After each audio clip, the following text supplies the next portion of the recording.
నమస్తే, welcome to Abhinav Bharat. భారత communist ఉద్యమ బాటలో అతనొక అరుణ తార. పీడిత జనం కోసం ఎగిరే జెండా పోరుబాటపై అతనిది అజరామర ముద్ర. దశాబ్దాలుగా దోపిడీకి గురవుతున్న అణగారిన వర్గాల వైపు నిటారుగా నిలబడి వారి గొంతుకై ఎలుగెత్తి నినదించిన వామపక్ష యోధుడు, వారి పిడికిలిగా బిగుసుకొని ప్రశ్నించిన కామ్రేడ్, సిపిఎం జాతీయ ప్రధాన కార్యదర్శి సీతారాం ఏచూరి గురువారం ఢిల్లీలోని ఎయిమ్స్ ఆసుపత్రిలో చికిత్స పొందుతూ తుది శ్వాస విడిచారు. తన పోరాట స్ఫూర్తిని, చైతన్య దీప్తిని దివిటీగా వెలిగించి వెళ్లిపోయారు. ఏచూరి వయసు 72 సంవత్సరాలు. గత నెల 19న ఆయన న్యూమోనియాతో బాధపడుతూ ఎయిమ్స్లో చేరారు. ఛాతీ భాగంలో తీవ్రమైన ఇన్ఫెక్షన్ ఉండటంతో వైద్యులు ఆయన్ను ఐసీయూలో ఉంచి చికిత్స చేశారు. వైద్యులు ఎంతగా ప్రయత్నించినా ఫలితం లేకపోయింది. గురువారం మధ్యాహ్నం 3:05 ఆయన కన్నుమూశారు. ఏచూరి భార్య సీమా చిస్తీ ప్రస్తుతం న్యూస్ పోర్టల్ ద వైర్కు ఎడిటర్గా సేవలందిస్తున్నారు. ఆయనకు 2 కుమారులు, 1 కుమార్తె. ఒక కుమారుడు 2021లో కోవిడ్తో చనిపోయారు. కుమార్తె అఖిల ఎడింబరో విశ్వవిద్యాలయం సెయింట్ ఆండ్రూస్ వర్సిటీలో ప్రొఫెసర్గా సేవలందిస్తున్నారు. సీతారాం ఏచూరి 1952 ఆగస్టు 12న చెన్నైలో జన్మించారు.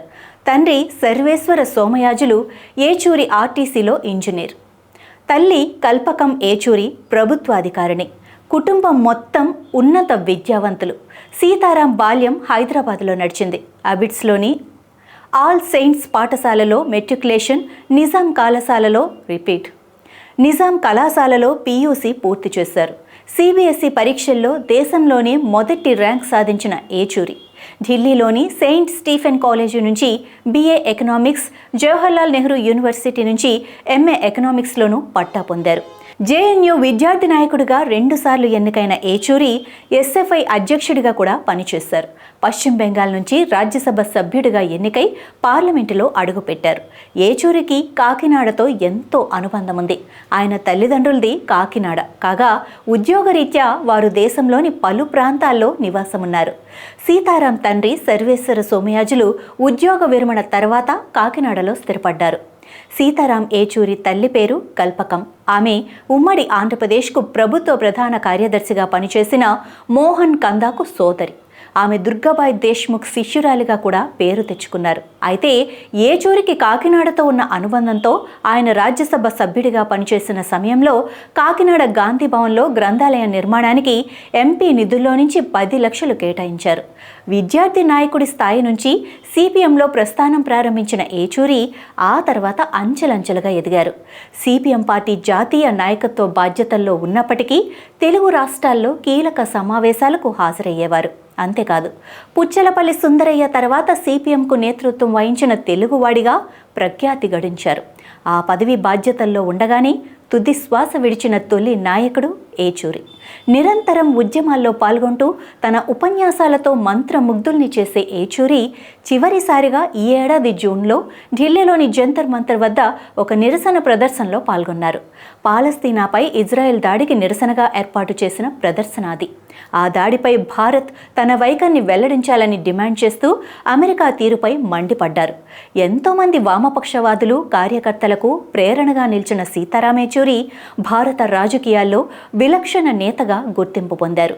విద్యార్థి దశ నుంచి తన జీవిత చరమాంకం వరకు సామాజిక న్యాయం, ప్రజా సమస్యల పరిష్కారానికి ఎన్నెన్నో ఉద్యమాలు నడిపారు. మరణం తర్వాత కూడా ఆయన తన పార్థివ దేహాన్ని ఎయిమ్స్కు అందజేయాలని, భవిష్యత్ తరాల వైద్యుల బోధనకు, వారి పరిశోధనకు తన శరీరాన్ని ఉపయోగించుకోవాలని ఆకాంక్షించారు. దానిని గౌరవిస్తూ ఏచూరి కుటుంబ సభ్యులు ఎయిమ్స్కు ఆయన పార్థివ దేహాన్ని అప్పగించనున్నట్లు ప్రకటించారు.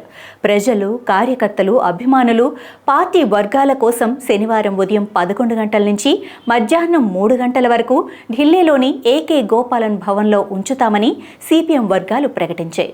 ఏచూరి మృతి పట్ల రాష్ట్రపతి, ప్రధానితో పాటు పలువురు నేతలు దిగ్భ్రాంతి వ్యక్తం చేస్తూ సంతాపాన్ని తెలియజేశారు.